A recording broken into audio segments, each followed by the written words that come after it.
Hi, everybody. Thanks for watching today. I'm Elisa Forshee. We are here at Givens Bookstore with local author Sara Ernst. Thank you so much for coming to talk to us about your new book. I'm super excited about it.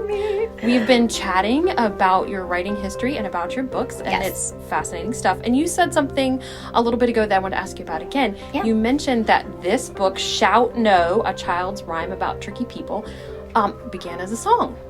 It did begin as a song, so it was at least about 2 years ago, maybe 2.5 or more. Mm-hmm. And I started writing just a series of children's songs for a nature group of kids that I was hosting, and that's how all the songs started out to begin with. It was just for fun to teach them different things, and I really wanted that one, something about tricky people, to be in the mix. Mm-hmm. Because I think that's incredibly important. Right. And so I wrote a song called Shout No. Mm-hmm. And that ended up on my first album, Imagine, Feel, Wander, in 2019. And was even in the running for a nomination through the Independent Music Awards. How exciting. And, yes. And so it's actually, to date, my most streamed song on the music platforms, which is very encouraging because as much as I would love people to listen to all of them, and they are, I love that one is being heard a lot. That was the whole point of putting it out there. And so it's been heard literally all over the world at this point, which is amazing. But there kept being this tugging, this stirring in my heart. And I thought, well, I'm so glad that this song's out there and people are hearing it. But I really wanted something for visual learners and early readers because music is great and it's powerful. But I feel like when there's something visual to go by, it's even more. It's a double threat almost, in a good way. Mm-hmm. And so that's how that started. It was just, I couldn't ignore it anymore. So when you sat down to do the pictures, were the pictures already there in your creative process as you're like singing the song? You like kind of have an idea of what you're already seeing on the page? Not initially, but it came pretty quickly. Uh-huh. I knew that I wanted this one to be, because I mean, if anyone has followed my books all along, starting with Dragons Really Do Love Tea, this one clearly looks much different than it. Yes, I noticed that. And it's intentional. It intentionally looks different. I wanted this one to be very simple. Mm-hmm. I didn't want this book to be as much, I mean, yes, about the illustrations, but not as much about the illustrations, because I wanted the words to stand out. Mm-hmm. And especially for early readers, or those young enough that they're even learning sight words like no, for example, or shout. I wanted those things to stand out, not this whole cascade and landscape of artwork. And I love that you use really simple language, which is so great for kids, and there's lots of repetition, which really grabs their attention and gets them involved in the process. Yes. Yeah. And that was half the point. I wanted something for very, very small children. Right. And there are books like that, but I found even books that I have looked through, some of them just still aren't age appropriate almost. Mm-hmm. Some of them. You mean on this specific topic of how to listen to your instincts and notice when people don't feel trustworthy, and then how to communicate that to an adult or a person who is safe for you. Exactly. And so you were looking for a way to put this on a level that a very young child could identify with. Uh-huh.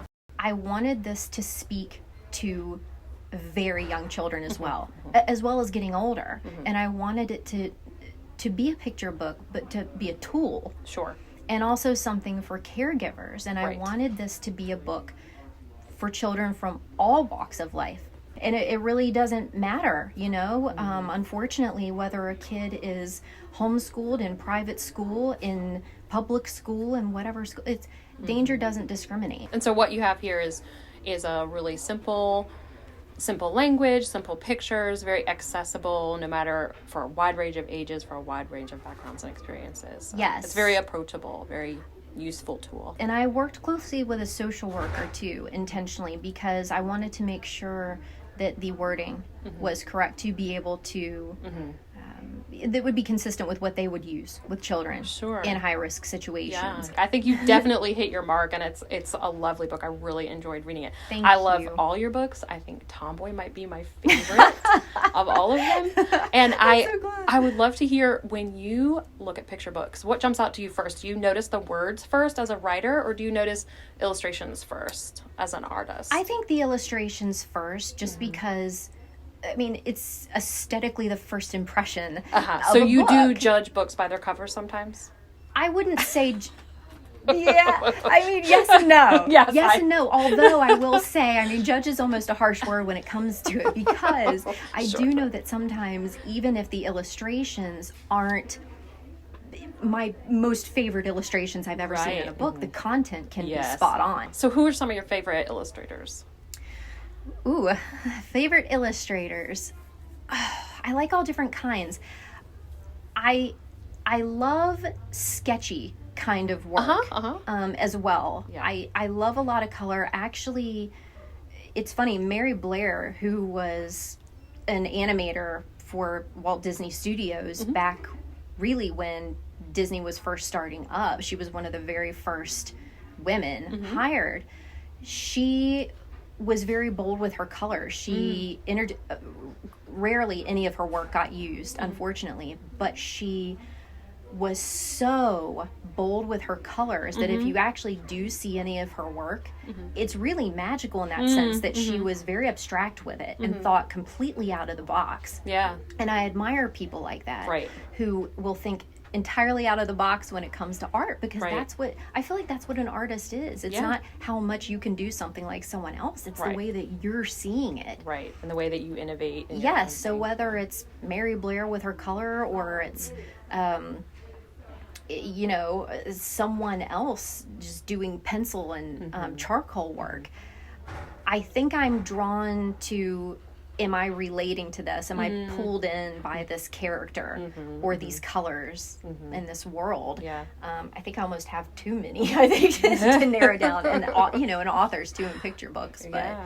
And I love the range in your books of, you know, Tomboy is pretty colorful. I love the like softer color palette in the Dragons books, and then the really bold line drawings that you have in the Shout Note, like the contrasts in Yes. that really are attention grabbing, and each one in a very different way. I've appreciated very different. the range. The Small Gray Goat was made to look more almost cut and pasted. Yeah. And then this one is very, very shapy, almost Yeah. circular and rectangular and very muted Right. in color too. Again, Right. on purpose, because I didn't want the color to overwhelm Sure. the message. Right. Yeah. And Which is important.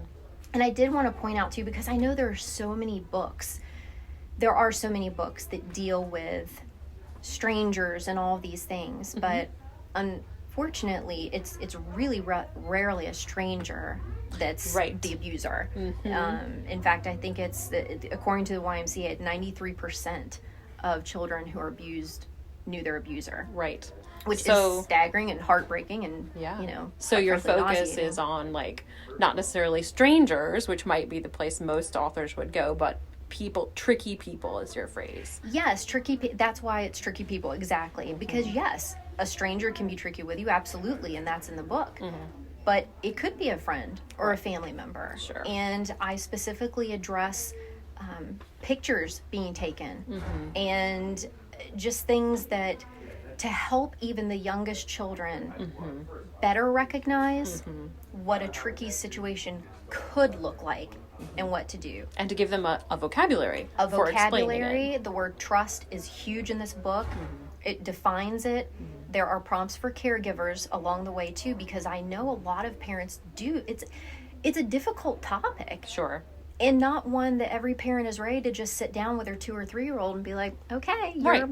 it's a hard family conversa- member Yeah. could be tricky sometimes. It's a hard conversation to get It started. is. It's hard to find a happy medium between education and frightening Sure. a small child. Yes, And so yes. that was also my goal. And part of that is putting your song The to song. it, and that makes it so approachable, less terrifying for children. That might be what helps set this book apart, Sure. maybe even from others, because this one is geared not just for extra littles, but for extra littles and up. Right. But it can be used as a read along and sing along, which is pretty fantastic, especially for little ones, because one's going through and learning sight words even. Yeah. You can put on the song. It's on all music platforms, or it's free on my website or YouTube, and simply put it on and follow along. It's an excellent resource. It really is. Yeah. Thank you. And I'm excited that we're going to get to hear you see the song when you come. Yes. On the 24th of April. Yes. Independent Bookstore Day. I am going to be reading the book. I'm going to be signing books for those who would like one. I do love signing the books because I love meeting kids and families and talking with them about it. But I'm also going to be doing a music performance. So I'll be doing a little concert. We are so excited about that. It's gonna be great. Thank you so much for chatting with us. It's so much fun. So Thank you, and we look forward to seeing you at the end of April. Oh, I'm looking forward to it too. Hope everybody will come out and visit with us. Yes. Okay. Please do. Please.